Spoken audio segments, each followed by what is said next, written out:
কয়েকটা কাজ আমি বলি। প্রথম কাজ হচ্ছে নিয়াত করতে হবে যে এই রমাজানটাতে আমি আমার সমস্ত গুনাহ মাফ করানোর চেষ্টা করব। কারণ নবী সাল্লাল্লাহু আলাইহি ওয়াসাল্লাম বলেছেন সেই ব্যক্তির জন্য ধ্বংস যে ব্যক্তি রমজান মাসকে পেয়েছে কিন্তু তার গুনাহ মাফ করাতে পারে না। কে জানে এটা আমাদের শেষ রমাদান হতে পারে? আল্লাহ না করুক। আমরা দোয়া করি আল্লাহ পাক আমাদেরকে বেশি বেশি রমাদান দান করুক, বেশি বেশি লাইলাতুল কদর দান করুক। প্রথম শুরু হচ্ছে আপনি মাসের বাজার আগে করে ফেলবেন। আমি একটু প্র্যাকটিক্যাল কথা বলবো আর কি। আপনি রমাদান মাসের বাজার এই শাবান মাসে করে ফেলার চেষ্টা করেন, পারলে ঈদের শপিংটাও করে ফেলার চেষ্টা করেন। রমজান মাসে বেশি বাইরে যাবেন এবং টাকা পয়সা নিয়ে গিয়ে যে স্ত্রী সন্তানের হাতে দিয়ে দিবেন না, যাও বাইরে গিয়ে মার্কেটিং করে আসো, এই ভুলটা করতে যায়। নিজে পরিবেশ নষ্ট করবে, রোজার যে আধ্যাত্মিকত্ব নষ্ট হবে, আরও হাজারটা যুবকের চোখের জানা করা প্রয়োজন নাই। আপনি পরিবারের কর্তা, লিস্ট করে ফেলেন, আপনাকে আল্লাহ পাক যতটুকু সামর্থ্য দিয়েছেন মূল জিনিসগুলো কিনে রেখে দেন, আর বাকি টুকটাক বাজার আপনি করবেন। আর যখন বাজারে যাবেন একটা দোয়া পড়বেন, আপনি 10 লক্ষ নেকি পাবেন ইনশাআল্লাহ। কত লক্ষ? 10 লক্ষ। দোয়াটা শিখাচ্ছি। দোয়াটা হচ্ছে লা ইলাহা ইল্লাল্লাহ ওয়াহদাহু লা শারীকা লাহু লাহুল মুলক ওয়া লাহুল হামদ ইউহয়ী ওয়া ইউমীত ওয়া হুয়া হাইয়ুন লা ইয়ামুত বিয়াদিহিল খায়রু কুল্লুহু ওয়া হুয়া আলা কুল্লি শাইইন কাদির। একবার পড়লে 10 লক্ষ নেকি পাবেন বাজারে গিয়ে। কেন পাবেন? কারণ বাজার সবচেয়ে নিকৃষ্ট জায়গা, যেখানে গেলে মানুষ আল্লাহকে স্মরণ করে না। সেখানে গিয়ে আপনি আল্লাহকে স্মরণ করেছেন, এই জন্য আল্লাহ পাক নেকি দিবেন ইনশাআল্লাহ। আসেন, এটা করার পর ঈদের যে শপিংটার কথা বলছি, এটা এই কারণে বলছি, লাস্টের দশকে আমরা ঈদের শপিংয়ে বেশি ব্যস্ত থাকি। এতে করে লাইলাতুল কদরটা আমরা হারিয়ে ফেলি। লাস্টের দশক আমরা হয় ইতিকাফ করব, না হলে বাসায় নামাজ পড়বো, পরিবারবর্গকে নিয়ে রাত জাগবো। পারা যাবে ইনশাআল্লাহ? তারাবির নামাজ তো পড়বো ইনশাআল্লাহ জামাতে। এবং আপনি 20 পড়েন আর 8 পড়েন, আপনি নামাজের কোয়ালিটিটাকে ভালো করার চেষ্টা করেন, নামাজের কোয়ালিটিটাকে বেস্ট করেন। ধীরে ধীরে তেলাওয়াত করেন, ধীরে ধীরে রুকু সেজদা করেন, নামাজটাকে এনজয় করেন। সময় নিয়ে, টাইম নিয়ে, 2 ঘন্টা সময় লাগুক, 3 ঘন্টা সময় লাগুক, এনজয় করে নামাজ পড়েন। আল্লাহ পাক তৌফিক দান করুন। এরপর শেষ রাতে আবার ওঠেন, পরিবারবর্গকে নিয়ে নামাজে দাঁড়ান, একসাথে জামাত করে নামাজ পড়েন, পরিবারে নফল নামাজ পড়েন, বাসায় বরকত হবে ইনশাআল্লাহ। রাত জাগেন, বেশি বেশি দোয়া করেন, একটু তেলাওয়াত করেন, একটু জিকির করেন, তাসবিহ তাহলিল করেন, রাতটা কাটিয়ে দেন। শেষের দশকে মার্কেটে ঈদের শপিং করতে যায় না। ঈদের খুশি আছে, ঈদের আনন্দ আছে, ঈদে ভালো পোশাক পরবো, সব ঠিক আছে। এই খুশি কাদের জন্যে? قد أفلح من تزكى وذكر اسم ربه فصلى। কার জন্য ঈদের খুশি? যে ব্যক্তি রমজান মাসে আত্মশুদ্ধি অর্জন করতে পেরেছে, রোজা রেখেছে, যাকাত দিয়েছে, নামাজ পড়েছে, লাইলাতুল কদরে রাত জেগেছে, তারাবি পড়েছে, ইত্যাদি ইত্যাদি। এই ব্যক্তি আত্মশুদ্ধি অর্জন করেছে, এই ব্যক্তির জন্য ঈদের খুশি। যে রমজান মাসে সিনেমা দেখেছে, সিনেমার শুটিং করেছে, পর্নোগ্রাফি দেখেছে, সুদ খেয়েছে, শিরিক করেছে, বেদাত করেছে, হারাম খেয়েছে, এর জন্য ঈদের খুশি। মানুষকে ঠকিয়েছে, ব্যবসায় মাল কম দিয়েছে, পণ্য মজুত করেছে, ইচ্ছা করে দ্রব্যের দাম বাড়িয়েছে, সরকারকে বিব্রত করেছে, জনগণকে দুর্ভিক্ষের দিকে ঠেলে দিয়েছে, এদের জন্য ঈদের খুশি? কখনো না। ঈদের খুশি তাদের জন্য যারা আত্মশুদ্ধি অর্জন করতে পেরেছে। আল্লাহ পাক বোঝার তৌফিক দান করুন, আমিন। এটা প্রথম টিপস দিলাম আপনাকে। এবার আসেন, আপনি রমাদানে প্ল্যান করবেন যে আপনার জীবনে বড় বড় পাপগুলো কি কি হয়েছে। এই পাপগুলো যদি মানুষের সাথে জড়িত হয়ে থাকে, আপনি মানুষের সাথে গিয়ে গিয়ে ক্ষমা নিয়ে নেবেন। কারো টাকা নিয়েছেন, দেন নাই, দিয়ে দিবেন। কারো সম্পত্তি পায়, দেন নাই, দিয়ে দিবেন। কারো হকটা নষ্ট করেছেন, গালি দিয়েছেন, গীবত করেছেন বা তহমত দিয়েছেন, অপমান করে ইত্যাদি, ক্ষমা চেয়ে নেবেন। রমাদান মাসে মানুষের হকটা দিয়ে দেন। আল্লাহর কাছে জড়িত যে পাপগুলো আছে, এটার জন্য ইস্তেগফার যথেষ্ট। খালি যদি বলেন আস্তাগফিরুল্লাহাল্লাযী লা ইলাহা ইল্লা হুয়াল হাইয়ুল কাইয়্যুম ওয়া আতুবু ইলাইহি, 1 সেকেন্ডের মধ্যে আল্লাহ পাক আপনার সমস্ত পাপকে নেকি দিয়ে পরিবর্তন করে দিবেন সব। এবার প্র্যাকটিক্যালি যাবেন, সেহরি করবেন। সাহরির মধ্যে বারাকা আছে। সাহরি না করে রোজা রাখাটা উচিত না। সাহরির মধ্যে বারাকা আছে। একটা খেজুর হোক, 1 গ্লাস পানি হোক, আপনি সাহরি করবেন, এর মধ্যে বারাকা আছে। এবং সাহরির সময় এমনভাবে খাবেন না যে এটা আপনার জীবনের শেষ খাওয়া। কথা বুঝতে পারছেন? এত বেশি আইটেম করতে যায় না, এত বেশি ভোগবিলাসী হয়ে গেলে রোজার আধ্যাত্মিকত্ব থাকবে না। সেহরিতে অল্প খান, যদি খেতে হয় পেটের 3 ভাগের 1 ভাগ খান, 1 ভাগ ফাঁকা রাখেন, 1 ভাগ আপনি পানি দিয়ে পূর্ণ করেন। এখনকার কিছু তথাকথিত আশিকা রসুলের মতো হতে যায় না, যাদের ভুঁড়ির জ্বালায় চেয়ারে বসতে পারে না, এই কাজ করতে যায় না। এটা মুসলিমদের শোভা পায় না। আমরা পরিশ্রমী জাতি, কর্মঠ জাতি। আমাদের এইসব শোভা পায় না। এটাও শেষ জামান হাদিসে আছে। কি নাই আসলে, শেষ জামানে এক শ্রেণী মানুষ বের হবে যারা হবে সাকিল, একদম বুড়িওয়ালা, ঠেস দিয়ে বসে থাকবে আরাম করে, এবং বলবে যে কোরআনে যা আছে আমি তাই মানি, হাদিসটা আমি মানি না, ইত্যাদি। আসেন, সাহরির পরে রোজা রেখেছেন, 5 ওয়াক্ত নামাজ জামাতে পড়ার চেষ্টা করে। খুব সিম্পল জিনিস, খুব বেশি কিছু দরকার নেই আমাদের। 5 ওয়াক্ত নামাজ আপনি জামাতে পড়ার চেষ্টা করেন। বাসার থেকে ওযু করে বের হবেন, প্রত্যেক পদক্ষেপ হাঁটবেন, আপনার একটা স্টেপে একটা করে গুনাহ মাফ হবে, একটা নেকি লেখা হবে, মর্যাদা বাড়িয়ে দেওয়া হবে। একে 10 দিয়ে গুণ করা হবে, রমজান মাসে আরো 70 দিয়ে গুণ করা হবে ইনশাআল্লাহ। ফজরের নামাজটা জামাতে পড়লেন, নামাজটা জামাতে পড়ার পর আপনি বসে থাকবেন, কিছু সময় জিকির আজগার তাসবিহ তাহলিল করবেন, পারলে 1 পারা করে কোরআন তেলাওয়াত করবেন। রমাদান মাসে প্রত্যেক দিন 1 পারা করে কোরআন তেলাওয়াত করার চেষ্টা করবেন। 30 দিন 30 পারা, রমাদানে অ্যাটলিস্ট একটা খতম পারা যাবে, অ্যাটলিস্ট একটা খতম চেষ্টা করা যায় না ইনশাআল্লাহ। ফজরের নামাজ হয়ে গেছে, আপনি কোরআন তেলাওয়াত করেন। 1 পারা পড়তে সময় লাগবে আধা ঘন্টা, 40 মিনিট, কারো 1 ঘন্টা।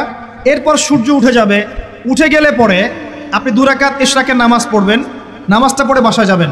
আল্লাহর নবী বলছেন সাল্লাল্লাহু আলাইহি ওয়াসাল্লাম, আপনার আমল নামায় একটা কবুল হজ, একটা কবুল ওমরার নেকি লেখা হবে ইনশাআল্লাহ। এবার রেস্ট করেন, বাসায় গিয়ে রেস্ট করেন। যখন ঘুমাবেন তখন ঘুমের সুন্নাহগুলো আদায় করেন। সূরা ফালাক নাস ইখলাস পড়েন, ফু দেন, দিয়ে গা মাসাহ করেন, আয়াতুল কুরসি পড়ে ঘুমান, ঘুমের দোয়া পড়ে ঘুমান, ঘুমটাও নেকি হবে ইনশাআল্লাহ। এরপর হয়তো আপনি কাজে যাবেন, চাকরিতে যাবেন, বা ব্যবসায় যাবেন, বা আপনি শিক্ষাক্ষেত্রে যাবেন, ইত্যাদি ইত্যাদি। যে ক্ষেত্রেই যান না কেন আপনি মনে রাখবেন আপনি রোজাদার। যে ক্ষেত্রেই যান আপনি মনে রাখবেন আপনি রোজাদার। আমি কারোর সাথে এখন ঝগড়া করতে পারবো না, কারোর সাথে এখন মারামারি করতে পারবো না, আমি কারো গীবত করতে পারবো না, আমি মিথ্যা বলতে পারবো না, আমি মাপে কম দিতে পারবো না, আমি জনগণকে ঠকাতে পারবো না, আমি রোজাদার। এটা মনে রাখবেন। এটা মনে রাখলে পরে দেখবেন ইনশাআল্লাহ তাআলা আপনি আল্লাহকে পাচ্ছেন, আল্লাহর মারিফত পাচ্ছেন। খাচ্ছি না আল্লাহর ভয় না, পানি পান করছি না, স্ত্রী সহবাস করছি না, কার ভয়ে? আল্লাহর ভয় না। এত কঠিন কাজ করার পরেও রোজার নেকি পাওয়া যাবে না যদি রোজা রাখা অবস্থায় আমি মিথ্যা বলি, মাপে কম দেই, গীবত করি, সুদ খাই, জেনা করি, ইত্যাদি। নবী সাল্লাল্লাহু আলাইহি ওয়াসাল্লাম বলেছেন সেই ব্যক্তির পানাহার ছেড়ে দেয় আল্লাহর কিচ্ছু যায় আসে না, যে ব্যক্তি রোজা রেখে অশ্লীল কাজ করেছে। মা বোনদেরকেও বলবো, রোজা রেখে যদি বেপরদায় চলেন রোজার কোনো দাম নাই। রোজা রেখেও যদি এমন কাপড় পরে চলেন যেই কাপড় পরা না পরে একই কথা, ঢাকা শহরের ফ্যামিনিস্ট মেয়েদের মতো জিন্স আর গেঞ্জি পরে ঘোরেন, রোজা রাখা না রাখা আপনার একই কথা। এটা রোজা হয়নি, উপবাস হয়েছে, উপবাস। ইকোনমিক সেকশন আমরা যারা আছি, আমরা যদি রোজা রেখেও সুদ খাই, আমার রোজা রাখা না রাখা আল্লাহর কিচ্ছু যায় আসে না।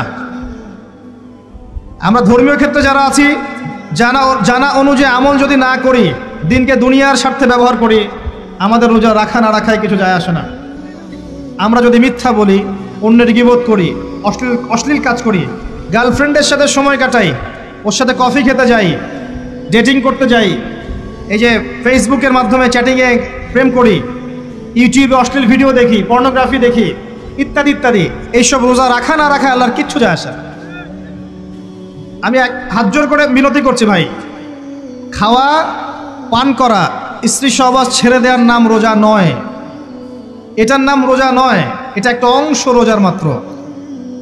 রোজা রেখে আল্লাহর যাবতীয় হারাম ত্যাগ করলে পরে রোজা হবে ইনশাআল্লাহ। এই কাজগুলো করার চেষ্টা করি, আল্লাহ পাক তৌফিক দান করুন। রোজা রাখা অবস্থায় আপনি বেশি বেশি জিকির করবেন। কি করবেন?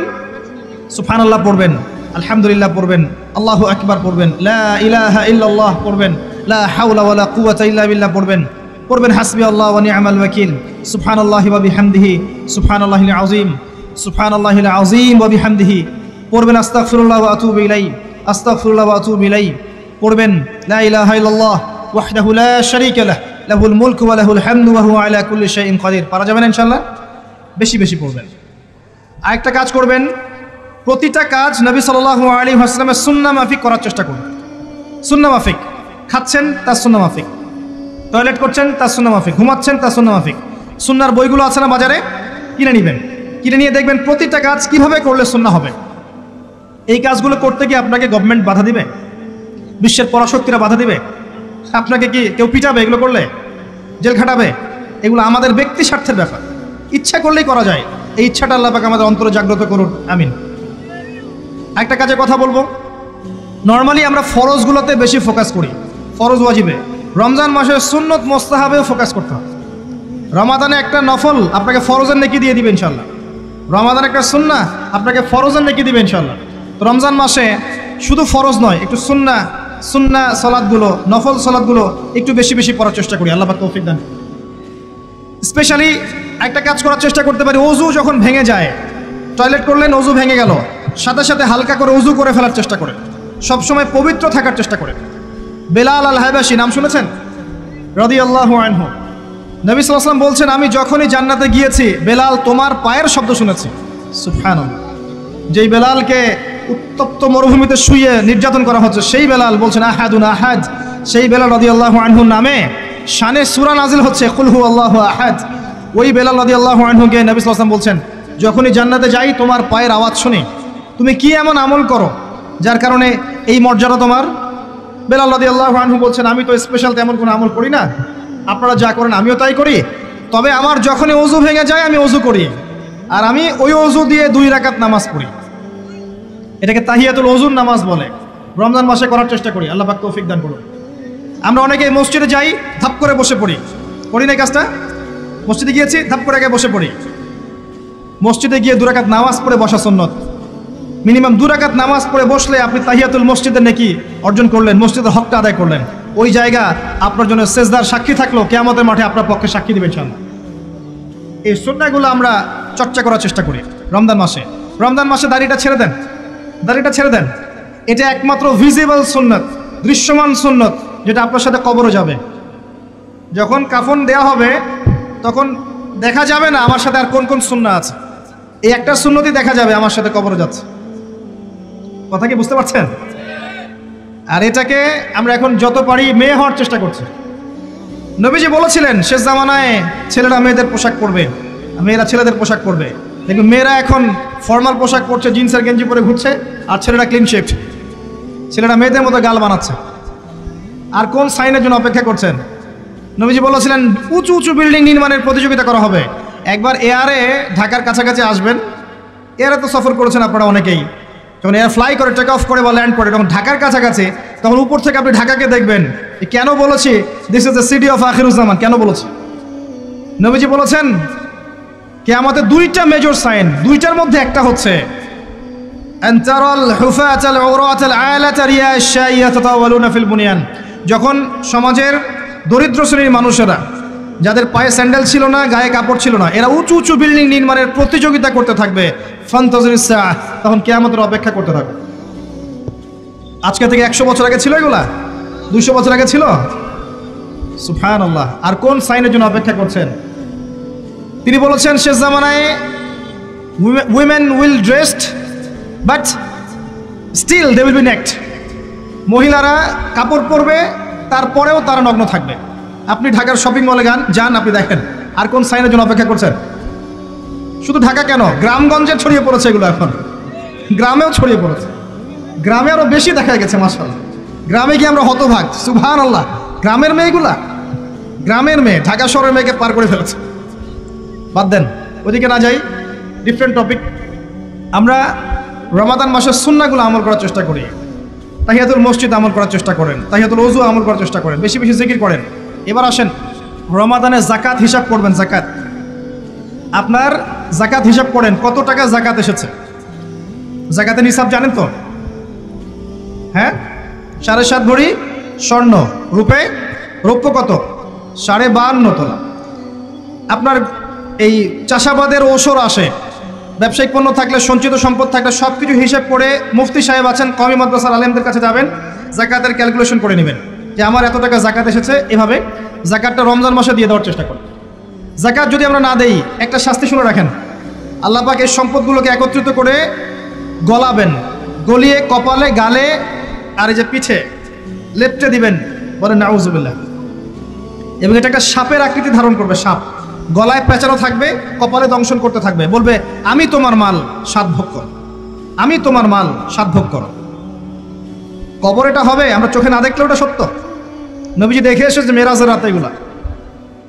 এরপরে জাকাতের একটা সুবিধা আছে, এটা আমরা বুঝাতে পারি না। জাকাত ইসলামিক ইকোনমিক্সের বেইস। জাকাত ধনীর সম্পদে গরিবের হক।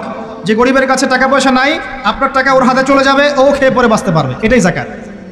বুঝতে পারছি? জাকাতটা না দেন ও আস্তে আস্তে আস্তে আস্তে আরও দরিদ্র হতে থাকবে। এর উপর আবার সুদ আছে, আবার পেপার মানিও আছে। জাকাতগুলো দিয়ে দেন, আল্লাহর ওয়াস্তে জাকাত দিয়ে দেন। অনেক মুসলিম আছে আমরা নামাজ পড়ে জাকাত দেই না, অনেক মুসলিম আছে জাকাত দেয় না, নামাজ পড়ে। জাকাত অস্বীকারীদের বিরুদ্ধে আবু বকর সিদ্দিক রাদিয়াল্লাহু আনহু যুদ্ধ করেছিলেন, অ্যাজ এ আমির, রাষ্ট্রের পক্ষ থেকে যুদ্ধ করেছিলেন। আল্লাহ পাক আমাদেরকে জাকাত আদায় করার তৌফিক দান করুন। ফসল থাকলে ফসল এর ওসর আসবে, ওসর এটা দিয়ে দিবেন। সেচের পানিতে হলে এক হিসাব, আর আপনার বৃষ্টির পানিতে হলে এক হিসাব। রমজান মাসে বেশি বেশি দান সাদাকা করবেন, বেশি বেশি মানুষকে দান সাদাকা করেন। পণ্যের দাম কমিয়ে দেন, মানুষকে সাদাকা করেন। প্রত্যেকটা দিন 10 টাকা, 20 টাকা, 100 টাকা সাদাকা করতে চেষ্টা করেন। এক একটা সাদাকা 70 গুণ বেড়ে যাবে ইনশাআল্লাহ। আমি আরেকটা নসিহা করব, রমজান মাসে বেশি থেকে বেশি মানুষকে খাওয়ান, বেশি বেশি খাওয়ান, ইফতার করান। আমি বলি মসজিদগুলোতে প্রত্যেক দিন আসর থেকে মাগরিব পর্যন্ত দিনের কথাবার্তা আলোচনা করেন, তালিম করেন। আপনাদের কাছে বই আছে, মুনতাকা হাদিস আছে, ফয়জুল কালাম বই আছে, রিয়াদুস সালেহিন বই আছে, মেশকাত আছে, আলেম আছেন, ইমাম সাহেব আছেন। একটা বিশেষ বিষয় নিয়ে আলোচনা শুরু করেন, মাগরিব পর্যন্ত আলোচনা চলবে, সবাই মিলে ইফতার করেন। একটা ইসলামিক পরিবেশ গড়ে তোলেন, মানুষকে ইফতার করেন, বেশি বেশি ইফতার করেন। আপনার সামর্থ্য থাকলে, সামাজিক যদি পদমর্যাদা থাকে, সমাজের মানুষকে আপনি ইফতার করান, ইফতার পার্টি করে, ইফতার অ্যারেঞ্জমেন্ট করেন। পার্টি বলা ঠিক না, আসলে ইফতার মাহফিল বলতে পারি আমরা। ইফতার মাহফিল করেন বেশি বেশি, মানুষকে ইফতার। একজন ব্যক্তিকে ইফতার করালে ওই ব্যক্তির রোজার নেকি আপনি পেয়ে যাবেন ইনশাআল্লাহ। প্রজেক্ট করেন, ইফতারের প্রজেক্ট করেন, মানুষের টাকাগুলো নেন, সংগ্রহ করে গরিবদের মাঝে ইফতার বিলিয়ে দেন। দুটা পদ্ধতি হতে পারে, আমি নিজেও করবো ইনশাআল্লাহ তাআলা। দুটো পদ্ধতি হতে পারে, ডেইলি বেসিসে ইফতার দিতে পারেন, অথবা মাসের বাজার করে দেন। এক মাসে কি কি লাগে, কতটুকু চাল, বুট, ডাল লাগে লিস্ট করেন, করে একটা ফ্যামিলিতে একটা প্যাকেট পাঠিয়ে দেন। দেখবেন পুরো ফ্যামিলি ইনশাআল্লাহ তাআলা রমজান মাসটা খেয়ে পরে বাঁচতে পারবে। এগুলো আমরা না করলে কারা করবো? অমুসলিমরা করবে। অমুসলিমরা করে করেই তো সবাইকে খ্রিস্টান বানাচ্ছে। কোথায় আছেন আপনি? সমাজ সেবা করে করে তো মানুষের ঈমান আমল হরণ করে ফেলছে, আর আমরা সমাজ সেবা করতে চাচ্ছি না। জি, আমরা গরিব মানুষের পাশে দাঁড়াচ্ছি না, ওরা গিয়ে দাঁড়াচ্ছে। দেখবেন মানুষ বলছে হ্যাঁ এই ধর্মটা ভালোই, আমি খ্রিস্টান হয়ে যাই। কত মানুষ যে খ্রিস্টান হয়ে যাচ্ছে আপনি জানেন? পরে বুঝবেন, যখন আমরা এই যে হাত বাঁধা, পায়ে পা রফুলে ইত্যাদি নিয়ে মারামারি করছি, কে কোন মাযহাব, কে কোন তরিকা, কার কোন ত্রুটি আছে, এগুলো নিয়ে আমরা সোশ্যাল মিডিয়ায় ঘাটাঘাটি করছি। এই সময়গুলোর মধ্যে এগুলো অনেক এগিয়ে গেছে। এরা আরও এসব এই খোরমা জিলাপি নিয়ে মারামারি করতে থাক, দেখবেন আস্তে আস্তে আস্তে আস্তে কোন দিকে চলে যায় পরিস্থিতি। গলার মধ্যে দড়ি দিয়ে ফাঁস লাগানো হয়ে গেছে, খালি টানা বাকি আছে। আরে এখন ঝগড়া করে বেড়াচ্ছে কোন আলেমের কোন সমস্যা। লাহুম কুলুবুন লা ইয়াফকাহুনা বিহা, আল্লাহ পাক বলেছেন সূরা আরাফ 179-তে। রমজান মাসে বেশি বেশি ইফতার করান, বেশি বেশি দান সাদাকা করেন। আর একটা কাজ বলে আমি শেষ করছি, রমজান মাসে পরিবারকে সময় দেন। পরিবারকে সময় দেন, পরিবারের হক আছে আমাদের উপরে। স্ত্রীকে সময় দেন, স্বামীকে সময় দেন, একসাথে ইফতার বানান। একটা পরিবেশ, একটা আনন্দ, একটা উৎসবের আমেজ যেন বিরাজ করে। ছোট ছোট বাচ্চাদেরকে রোজা রাখতে উৎসাহিত করেন। সবাই একসাথে বসে একটা বড় প্লেটে ইফতার করেন। বাচ্চারা যখন বড় হবে তখন বলবে ছোটবেলায় আমরা বাবা মার সাথে এভাবে ইফতার করেছি, সংস্কৃতি লালন করেছি। পারিবারিক হৃদ্যতা চলে আসেন, প্রতিবেশীকে ইফতার পাঠান, প্রতিবেশীকে ইফতার হাদিয়া দেন, মসজিদে একসাথে ইফতার করেন। তারপর রাতের বেলা তাহাজ্জুদে দাঁড়ান, তারাবিতে দাঁড়ান, তারাবির নামাজে ধীর স্থিরভাবে কেরাত করেন। ইমাম যাকে নিযুক্ত করবেন তাকে সুললিত কণ্ঠে কোরআন তেলাওয়াত করতে বলবেন, ধীর স্থিরভাবে, তাকে প্রেশার দিবেন না। তার দায়িত্ব নিয়ে নেন। ইমাম হাফেজদের পুরো মাসের দায়িত্ব নেন, তার পরিবারের দায়িত্ব নেন। একটা সম্মানজনক হাদিয়ার ব্যবস্থা করে দিবেন, যাতে করে তারা নিশ্চিন্তে থাকে পুরো মাস, তাকে অন্যদিকে ফোকাস করতে না হয়। অন্য অন্য কান্ট্রিতে যখন কোনো সায়েন্টিস্ট থাকে, তার পরিবারের দায়িত্ব পুরো রাষ্ট্র নিয়ে নেয়, সে ঠান্ডা মাথায় গেলে গবেষণা করবে। একই প্রসেস, আপনি আলেম ওলামা, ইমাম হাফেজদের দায়িত্ব নিয়ে নেন, তার পরিবারের দায়িত্ব নিয়ে নেন। বা হুজুর আপনি আপনার কাজ করেন, আমরা আপনার পরিবার দেখছি। তাকে আপনি কোরআন তেলাওয়াত করতে দেন, কোরআন হিফজ করবে, মানুষকে কোরআন শেখাবে, তারাবির নামাজ পড়বে, ইমামতি করবে, মানুষকে দার্স দিবে, খুতবা দিবে। আসেন যে মেজর পয়েন্টটা বাকি আছে সেটা বলি। তার আগে এটাও বলি যে ইফতার করার সময় বেশি খাবেন না। যদি আপনি বেশি খান তাহলে আপনি তারাবির নামাজে দাঁড়াতে পারবেন। আর একটা মেজর কথা, এটা লাস্ট পয়েন্ট, সেটা হচ্ছে এই মাসে কি নাজিল হয়েছে ভাই, কোন কারণে এই মাসটা সম্মানিত। এই মাসে আল্লাহর কিতাবকে সময় দিতে হবে, এই কিতাবকে সময় দিতে হবে। আল্লাহ রাব্বুল আলামিন বলেছেন এই কিতাবের মধ্যে সব কিছুর সমাধান আছে। আল্লাহ পাক বলেছেন এই কিতাবে কোনো সন্দেহ নাই। আল্লাহ পাক বলেছেন এই কিতাব আমাদের জন্য সুসংবাদ এবং শেফা, আরোগ্য, রহমা। এখন একটু বসেন, একটু সময় নেন। এই কিতাব প্রথমত আপনাকে তিলাওয়াত করা শিখতে হবে। রমজান মাস আসার আগেই আপনি তিলাওয়াত করা শিখে ফেলেন। যদি না জানেন, রমজান মাসে পুরো 1 মাস তাজবিদ শিখবেন স্থানীয় ইমামের কাছে। পারবেন না?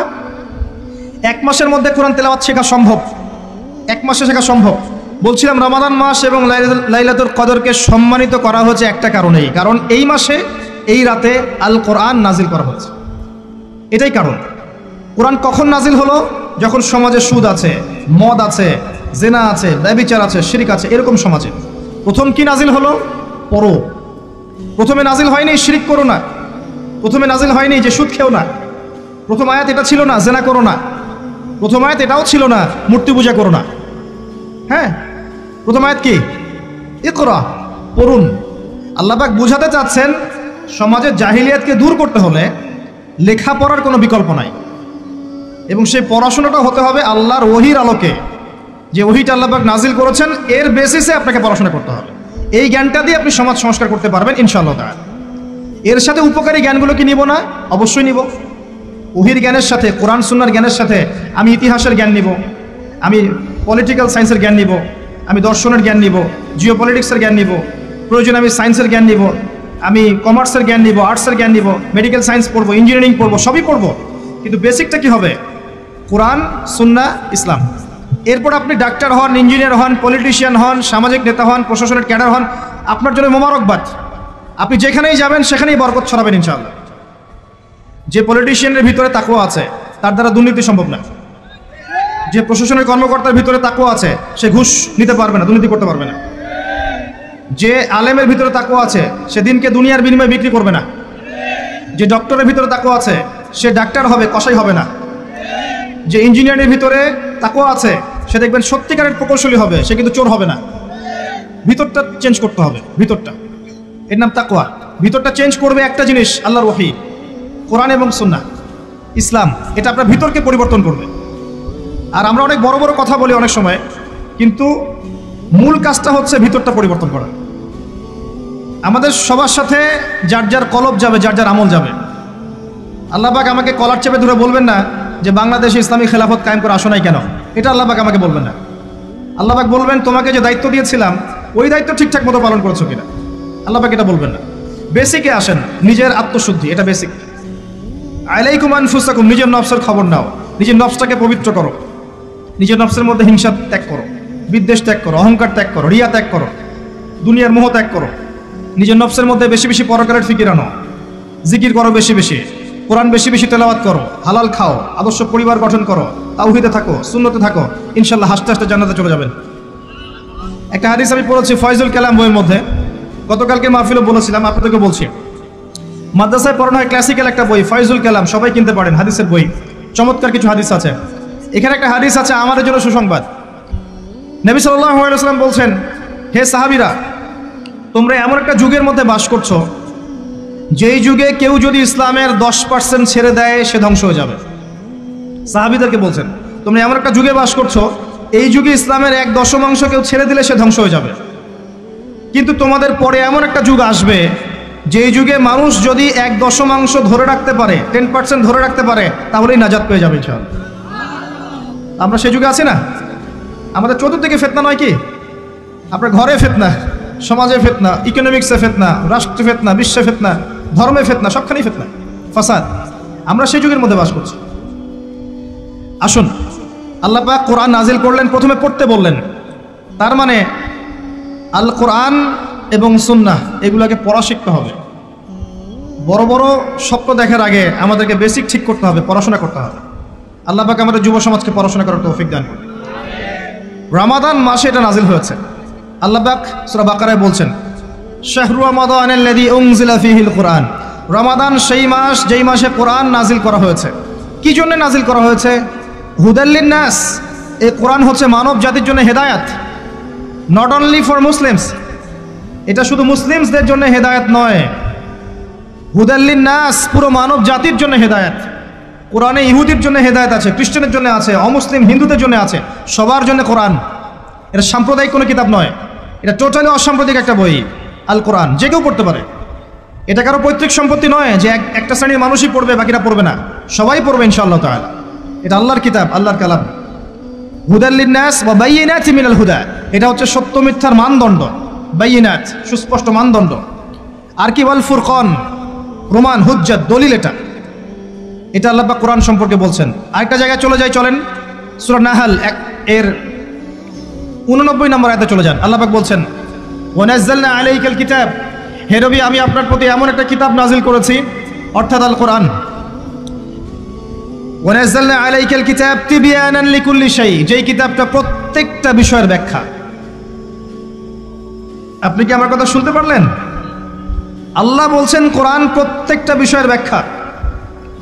আপনার ব্যক্তি জীবন এখানে আছে, আপনার ব্যবসায়িক জীবন এখানে আছে, অর্থনৈতিক জীবন এখানে আছে, পারিবারিক জীবন এখানে আছে, সামাজিক লাইফ এখানে আছে, সব কিছু আছে। তিবিয়ানান লিকুল্লি শাই, প্রত্যেকটা বিষয়ের ব্যাখ্যা এখানে আছে। তিবিয়ানান লিকুল্লি শাই ওয়া হুদা ওয়া রাহমাতান ওয়া বুশরা লিল মুসলিমিন, এই কোরআন হচ্ছে হেদায়েত এবং রহমত, দয়া। ওয়া বুশরা লিল মুসলিমিন, মুসলিমদের জন্য সুসংবাদ। এই কোরআন শুরুতে আছে আলিফ লাম মিম যালিকাল কিতাব লা রাইবা ফিহি, এটা এমন একটা কিতাব যেই কিতাবের মধ্যে কোনো সন্দেহ নাই। কোন লেখক বলতে পারে আমার বইয়ের মধ্যে কোনো সন্দেহ নাই? সন্দেহের কোনো অবকাশই নাই। লা রাইবা ফিহি হুদাল লিল মুত্তাকিন, মুত্তাকিদের জন্য এটা হেদায়েত। মুত্তাকি কারা? আল্লাযীনা ইউমিনুনা বিল গায়ব, যারা অদৃশ্যে বিশ্বাস করে। ঈমানের 6 পিলার সবই অদৃশ্য নয় কি? আল্লাহ অদৃশ্য, ফেরেশতা অদৃশ্য, আসমানে আগের কিতাবগুলো দেখি নাই, অদৃশ্য। নবী রাসূলগণ দেখি নাই, অদৃশ্য। পরকাল ওয়াল ইয়াউমিল আখির দেখি নাই, অদৃশ্য। ওয়াল কদরি খায়রিহি ওয়া শাররিহি, তাকদীর অদৃশ্য। আল্লাযীনা ইউমিনুনা বিল গায়বি, মুত্তাকি তারা যারা গায়েবে বিশ্বাস করে, অদৃশ্যে বিশ্বাস করে। আর এখনকার শিক্ষা দর্শন আমাদেরকে শেখায় পশ্চিমাদের, চোখে যা দেখবো না বিশ্বাস করবো না। হ্যাঁ, তাদের দর্শন এরকম, যুক্তি দিয়ে প্রমাণ করতে পারবেন না, বিশ্বাস করবো না। বৈজ্ঞানিক ব্যাখ্যা দিতে পারবেন না, বিশ্বাস করবো না। সাইন্টিফিক্যালি প্রুভড হতে হবে, তারপর বিশ্বাস করবো। অনেক সময় দেখা যায় মুসলিমরাও এর গোলক ধাঁধায় পড়ে যায় এবং বলে নামাজের উপকারিতার সাইন্টিফিক ব্যাখ্যা বলেন, তারপর নামাজ পড়বো। নামাজের সাইন্টিফিক ব্যাখ্যা লাগবে, তারপর নামাজ পড়বেন? আল্লাহ পাক বলেছেন ইয ক্বালা লাহু রাব্বুহু আসলিম ক্বালা আসলামতু লিরাব্বিল আলামিন। আল্লাহ পাক ইব্রাহিমকে বলেছেন আলাইহিস সালাম আত্মসমর্পণ করো, যখনই বলেছেন তখনই করেছেন। যখনই আল্লাহ পাক বলেছেন আত্মসমর্পণ করো, তিনি বলেছেন আসলামতু লিরাব্বিল আলামিন, আমি আত্মসমর্পণ করলাম। বাচ্চাকে জবাই করো, জিজ্ঞেস করেননি এর পিছনে বিজ্ঞান কি, যুক্তি কি, আর দর্শন কি? স্ত্রীকে রেখে আসো ওই জনমানব শূন্য জায়গায়, জিজ্ঞেস করেন নাই কারণ কি, রিজন কি, যুক্তি কি, বিজ্ঞান কি, দর্শন কি? আল্লাহ বলেছেন সামিআনা ওয়া আতা'না, এর নাম ইসলাম। আল্লাহর আদেশ যেখানে এসে যাবে এখানে যুক্তি বিজ্ঞান দর্শনের প্রয়োজন নাই। এই কনসেপ্টে আপনাকে মৌলবাদী হতেই হচ্ছে, কিছু করার নাই। কারণ মৌলিক বিষয় আপনাকে মেনে চলতে হবে। হ্যাঁ, প্রত্যেকটা বিষয়কে আপনি ব্যাখ্যা করতে পারবেন যদি সেই জ্ঞান আপনার কাছে থাকে, কিন্তু যুক্তিবিজ্ঞান দর্শনের সীমাবদ্ধতা আছে, সব কিছুরা ব্যাখ্যা করতে পারে না। ভালো করে শিক্ষা দর্শন হজম করে তারপর পড়াশোনা করেন, অন্যথায় আপনারা দাড়ি টুপি নিয়েও অনেক সময় দেখবেন এই যে এটা কি বলে, এথিজমের দিকে যাচ্ছেন, নাস্তিকতার দিকে যাচ্ছেন। আসেন মূল জায়গায় আসি। আল্লাহ রাব্বুল আলামিন কোরআন সম্পর্কে কথা বলছেন, লা রাইবা ফিহি, এর মধ্যে কোনো সন্দেহ নাই। একই সূরার মধ্যে আল্লাহ পাক বলছেন যে ওয়া ইন কুনতুম ফি রাইবিন মিম্মা নাযালনা আলা আবদিনা ফাতু বিসূরাতিন মিন মিথলি, তোমরা যদি এই কিতাব নিয়ে সন্দেহ করে থাকো যে এই কিতাব আল্লাহর পক্ষ থেকে এসেছে নাকি অন্য কারো পক্ষ থেকে এসেছে, তোমরা যদি এই কিতাব সম্পর্কে সন্দেহ পোষণ করো যেটা কি আল্লাহর পক্ষ থেকে এসেছে না অন্য কারো পক্ষ থেকে এসেছে, তাহলে এর মতো কিছু আয়াত নিয়ে এসে দেখাও, একটা সূরা রচনা করে দেখাও। ওয়াদউ শুহাদাকুম মিন দুনিল্লাহি ইন কুনতুম সাদিকিন, তোমাদের যত সাক্ষী আছে, সহকর্মী আছে, তোমাদের সাপোর্ট দেওয়ার মতো যারা যারা আছে সবাইকে ডেকে নিয়ে আসো, এনে এই কোরআনের মতো একটা সূরা রচনা করে দেখো যদি সন্দেহ পোষণ করে থাকো। আল্লাহ এর পরে বলছেন ওয়া ইল্লাম তাফআলু, তোমরা যদি এটা করতে না পারো, ওয়া লাম তাফআলু, কোশ্চেন কালেও পারবে না। তোমরা যদি এটা করতে না পারো, মানে একটা সূরা রচনা করতে না পারো, এরকম কোনো কিতাব রচনা করতে না পারো, একটা আয়াত রচনা করতে না পারো, তাহলে জেনে রাখো ফাত্তাকুন নার আল্লাতী ওয়াকুদুহা আন-নাস ওয়াল হিজারা, সেই আগুনকে ভয় করো যার ইন্ধন হবে মানুষ এবং পাথর। উইদ্দাত লিল কাফিরিন, যা কাফেরদের জন্য প্রস্তুত করা হয়েছে। আল্লাহ পাক এই কোরআনটা নাজিল করেছেন কোন মাসে ভাই? রমাদান মাসে। আসেন প্রথমে বলে নেই আমরা রমাদানকে কিভাবে পালন করার চেষ্টা করব, এরপরে আসছি রমাদানকে কেমন করে কোরআনময় করবেন, এই দুটো পয়েন্ট। এক নাম্বার, হতে পারে এই রমাদান আপনার জীবনের শেষ রমাদান হতে পারে। শয়তান আপনাকে তিনটা ধোঁকা দিতে পারে। শয়তান আপনাকে বোঝাতে পারে আপনি অনেক জানি, আমার জানার দরকার নাই। শয়তান বোঝাতে পারে আমার বয়স হয়ে গেছে, আমার দ্বারা হবে না। শয়তান বোঝাতে পারে আমার অনেক সময় পড়ে আছে, পরে শিখে নিব। আল্লাহর ওয়াস্তে শয়তানের ধোঁকায় পড়বেন না। এই মাসে কোরআন শেখেন, কে জানে আপনি আগামী মাস পান কিনা। কোরআন শিখে নেন, রমজান মাসে তেলাওয়াত করে শিখে নেন, কি পাবেন। কয়েকটা হাদিস বলছি। নবী সাল্লাল্লাহু আলাইহি ওয়াসাল্লাম বলেছেন, এই কোরআন আপনার পক্ষে দলিল হবে অথবা বিপক্ষে দলিল হবে। হুজ্জাতুন লাকা ওয়া আলাইকা, আপনার জন্য শাফিউ লি আসহাবি, এটা সুপারিশকারী হবে আপনার জন্য। প্রত্যেক হরফে আপনি 10টা করে নেকি পাবেন। কোনোদিনও আমি বলি না এই কোরআন তেলাওয়াত করলে নেকি হবে না। এই যে কাটছাট ভিডিও দেখলে আলেম ওলামাও ভুল মেসেজ পায়, এবং দেখা যায় একজন বরেণ্য আলেম হয়েও ভুল কথা বলতে শুরু করে। এই জন্যই বলি এর ক্ষতিকর দিক কত। মূল বিষয় তার নখদর্পণে নাই, একটা কাটছাট ভিডিও দেখেছে, দেখেই কথা বলা শুরু করলো। কিন্তু সে আলেম, তার জানা উচিত কাফা বিল মারই কাযিবান ওয়া হুয়া ইয়াকুল কুল্লামা সামিআ। একজন মানুষের জন্য মিথ্যাবাদী হওয়ার জন্য এতটুকু যথেষ্ট, যা শুনলাম যাচাই বাছাই না করেই প্রচার করলাম। ইয়া আইয়ুহাল্লাযীনা আমানু ইন জাআকুম ফাসিকুম বিনাবাইন ফাতাবায়ানু, কোনো ফাসিক যদি কোনো খবর নিয়ে আসে সেটা আগে তথ্য যাচাই করো, তারপরে কথা বলো। ইজতানিবু কাসীরাম মিনাজ যন, বেশি বেশি অনুমান থেকে বেঁচে থাকো। ইন্না বা'দা যন্নি ইসম, এগুলো আমরাই ভুলে যাচ্ছি এখন। আমি বলছি, বারবার স্পষ্ট করে বলছি, কোরআন তেলাওয়াত করলে প্রত্যেক হরফে 10টা করে নেকি হবে। এবং কোরআন তেলাওয়াত করলে আপনার জীবনে বরকত আসবে, রিজিকে হায়াতে বরকত আসবে, আপনার কলবে আল্লাহর নূর আসবে ইনশাআল্লাহ তাআলা। কোরআন আপনার পক্ষে সাক্ষী দিবে, আপনার পক্ষে দলিল হবে, হুজ্জা হবে ইনশাআল্লাহ। প্রত্যেক হরফে 10 নেকি। তবে শুধু তেলাওয়াত করলেই আমি কোরআনের অর্থগুলো বুঝতে পারবো না। আর অর্থগুলো না বুঝলে আমি কোরআনে আল্লাহর মৌলিক মেসেজগুলো ধরতে পারবো না। ধরতে না পারলে সেই মেসেজগুলোর উপর আমল করতে পারবো না। এই কারণে কোরআনের অর্থটা বোঝা জরুরি, এর ভাষা শেখা জরুরি। কারণ আদেশ নিষেধ আমাকে মানতে যেতে হবে। এবং কোরআন গবেষণা করতে হলে অবশ্যই অর্থ জানতে হবে, ভাষা শিখতে হবে, এর তাদাব্বুর তাফাক্কুরে ডুবে যেতে হবে, যেটা শুধুমাত্র তেলাওয়াত করা সম্ভব নয়। এটা বোঝাতে চেয়েছি। এর চেয়ে পরিষ্কার করে কি বলতে পারি বলেন? সুবহানাল্লাহ। আল্লাহ পাক আমাদেরকে বোধ শক্তি দান করুন। আল্লাহর ওয়াস্তে রমজান মাসে ভাই কোরআন তেলাওয়াত বাড়িয়ে দেন। যারা হাফেজ আছেন এই মাসে হিফজ চর্চা করবেন। আমার জন্য দোয়া করেন যেন আমি এই মাসে পুরোটা হিফজ করতে পারি। হিফজ চর্চা না করতে করতে অনেকটা ভুলেই যাচ্ছি।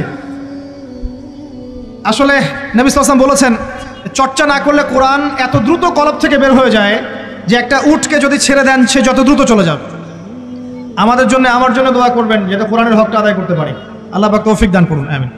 এবং যারা হাফেজে কোরআন তাদের উচিত আরবি ভাষা এবং সাহিত্য জেনে তাফসিরগুলো পড়ে কোরআনের আয়াতগুলো কিনে একটু গবেষণা করা, আয়াতগুলো বোঝার চেষ্টা করা, আল্লাহ পাক কী বলেছেন কোরআনের মধ্যে বোঝার চেষ্টা করা, এগুলো জনগণকে বোঝানো। এবং এটা বোঝাতে আপনি উগ্র হবেন না, চরমপন্থী হবেন না, আক্রমণাত্মক হবেন না। আমরা কেউ কারো শত্রু নই, আমরা সবাই সবার বন্ধু, সবাই সবার ভাই। আমরা সবাই সবার ভাই, এক উম্মাহ, ওয়ান উম্মাহ নেশন। তাই আমরা কোরআনের মৌলিক মেসেজগুলো যুগোপযোগীভাবে সবার সামনে তুলে ধরবো, উপস্থাপন করব, মানার জন্য ফোর্স করব না। যাকে আল্লাহ পাক হেদায়েত দিবেন সে মানবে ইনশাআল্লাহ, যাকে আল্লাহ পাক হেদায়েত দিবেন না সে মানবে না, তার হিসাব সে দিবে, আমার কোনো দায় দায়িত্ব নেই। আর সর্বশেষ কথা হচ্ছে, আল কোরআন এর মধ্যে অনেক আদেশ এবং নিষেধ আছে। রমজান মাসে আমরা যদি কোরআন পড়ি আর বুঝি কিন্তু কোরআনের আদেশ আর নিষেধগুলোকে ফলো না করি, না মেনে চলি, তাহলে আদতে কোরআনের হকটা আদায় হচ্ছে না। এবং এই কোরআনের মেসেজ আমাদেরকে মুসলিম অমুসলিম সবার দ্বারে দ্বারে পৌঁছে দিতে হবে ইনশাআল্লাহ তাআলা। যেভাবে কোরআনের দাওয়াতের ফলে, হাদিসের দাওয়াতের ফলে নবী সাল্লাল্লাহু আলাইহি ওয়াসাল্লাম আইয়ামে জাহিলিয়াতের সেই জাহিলিয়াতকে দূর করে আলোকিত সমাজ প্রতিষ্ঠা করেছিলেন, ইনশাআল্লাহ এখন আজও সম্ভব এই কোরআন সুন্নাহর দাওয়াতকে দিয়ে আজকের সমাজে চলমান জাহিলিয়াতগুলোকে দূর করে আলোকিত বাংলাদেশ প্রতিষ্ঠা করা। আল্লাহ পাক আমাদেরকে তৌফিক দান করুন, আমিন। আমি আমার আলোচনা এখানে শেষ করছি, আজকে আর লম্বা করছি না। আপনারা কষ্ট করে এসেছেন, বসেছেন, আলোচনা শুনেছেন, আদবের সাথে বসেছেন, শৃঙ্খলা রক্ষা করেছেন। আমরা দোয়া করি আল্লাহ পাক আপনাদের সবার নেক হায়াত, হালাল রিজিকে আল্লাহ পাক প্রশস্ত করুন। আমাদের সবাইকে আল্লাহ পাক রমজানে পৌঁছে দিন, রমজানে বেশি বেশি রোজা রাখার তৌফিক দান করুন। রমজান মাসে আমাদেরকে আল্লাহ পাক যাকাতগুলো দিয়ে দেওয়ার তৌফিক দান করুন, বেশি বেশি জিকির আজগার করার তৌফিক দান করুন, কোরআনের হকগুলো আদায় করার তৌফিক দান করুন, প্রত্যেক দিন এক পারা করে কোরআন পড়ার তৌফিক দান করুন। এবং আমাদের পরিবার বর্গগুলোকে আল্লাহ পাক হেদায়েত দান করুন। আল্লাহ রাব্বুল আলামিন